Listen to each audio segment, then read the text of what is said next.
the user can use and get benefit out of it. That is the value proposition here. It can be estimated, it's small, so that it can be done within the given sprint. It can be tested. Now the last piece is very important. Scrum and Agile is a lot about test driven development, TDD, right? So that's why we have this automation, which is very popular. You right in the beginning, you say, how are you going to test this? So that you don't spend time, you waste time developing something which later on you figure out cannot be tested. So it has to be measurable, testable. We talked about this. We said, hey, you can spend 10% of your time in trying to figure out any doubts. If they are big stories, like he said, you can split it. I just wanted to add to the user story you talked about. So now what's happening is that usually user stories are stated in a broader form. We call them epics, which are sort of big user stories. And honestly, you have to have a chance to talk about user stories before you can go into depth. So one of the ways, listening to the guy who was talking about some of the confusion in his team, is one of the ways you can resolve that is when you talk about user stories, then you get the opportunity to elicit from the epics, other smaller user stories to make it clear so that your teams can understand them. That's a very good point. So at the sprint planning time, you want to figure out if this is a user story or an epic. If it is an epic, you want to do two things. A, you want to break it down into pieces or chunks which can be done within 30 days. Or if you have 2 weeks sprint, within 2 weeks, or you leave it.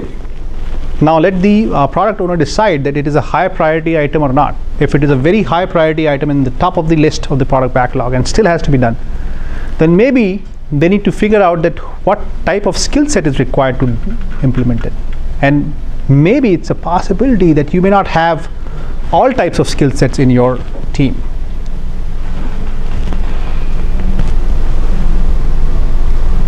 So the backlog is refined continuously, friends, from time to time, so that we can inculcate the latest knowledge that we get.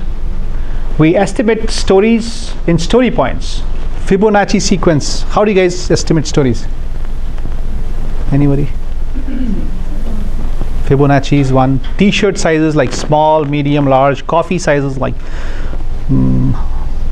venti, tall, and grande. So you can do that, or story points. Story points. So again, how do you decide story points? Small, medium, large, right? How many story points you assign? Based on what? Dev will just throw a number.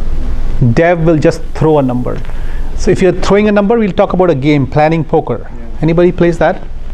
So everybody throws a number, and then the team discusses and finalizes, because throwing a number may or may not be the best solution. So keep in mind, friend, this is not size and time, and that's a big mistake clients make. How many of us do that? In time. We always do it in story points, 30, 20. What is 20? It's more than 10. Everybody knows.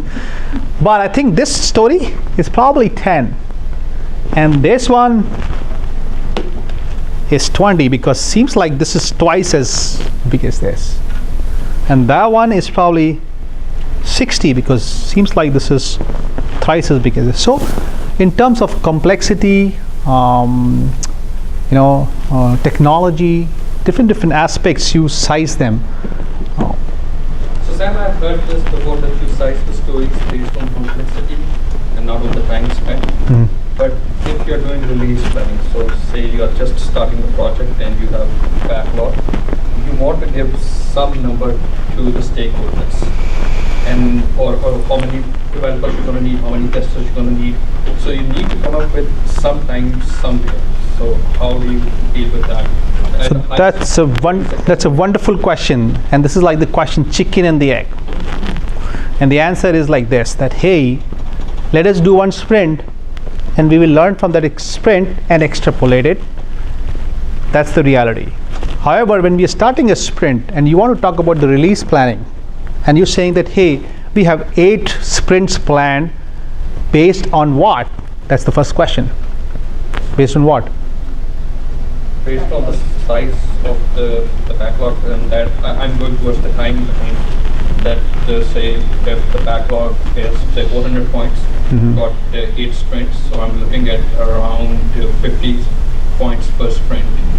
And for that, if I need to hire say 3 developers, so that means one developer is burning close to 16 points. So then 1 point is reflecting to some kind of man hours.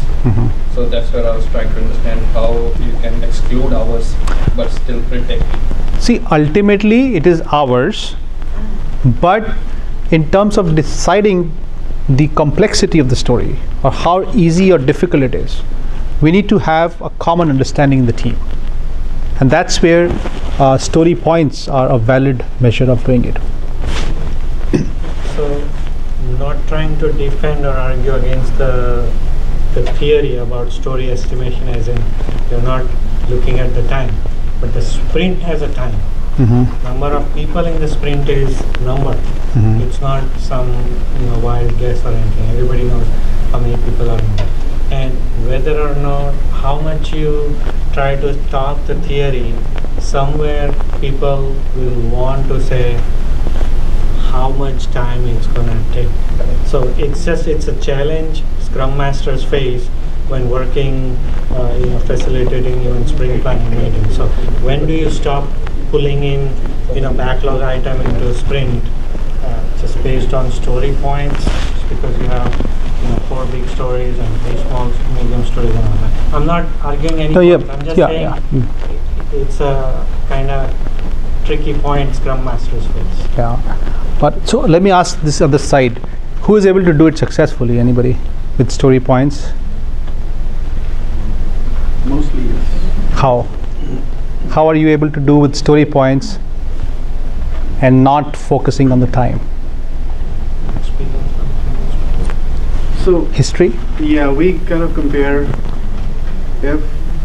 so let's say this is the current story, and we compare it with the previous story. If it is a smaller story than that, or it's a bigger story than that, so we come up with the point, and we know what our timeline is. So we have to be in that timeline.